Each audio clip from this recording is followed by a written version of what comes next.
Bukan saja Roy Suryo, Dr. Tifa juga heran dengan sikap Bareskrim Polri yang enggan memperlihatkan ijazah asli Jokowi.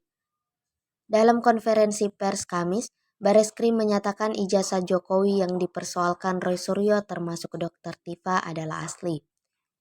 Namun Bareskrim hanya menunjukkan fotokopi tanpa ijazah asli.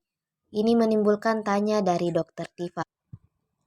Ia juga mempertanyakan apa Bareskrim menggunakan eksaminasi dengan metode digital forensik yang valid, reliable, dan pendekatan epistemik forensik. Menurutnya hal itu untuk mengungkap secara metodologis, metadata metasintesis terhadap asal-muasal sumber uji. Dr. Tifa menekankan akan membawa kasus ijazah Jokowi hingga ke peneliti dunia, karena merasa bertanggung jawab sebagai seorang peneliti.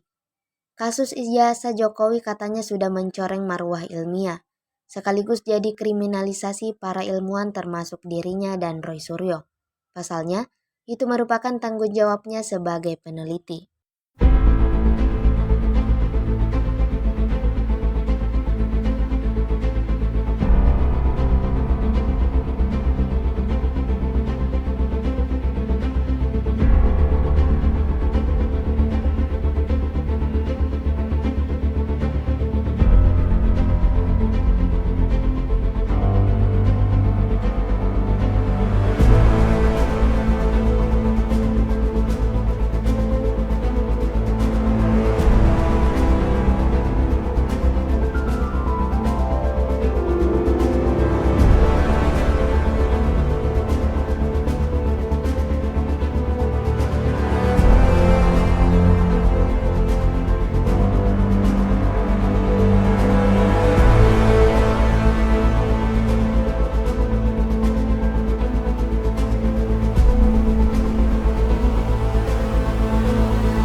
Download Tribun X sekarang, menghadirkan lokal menjadi Indonesia.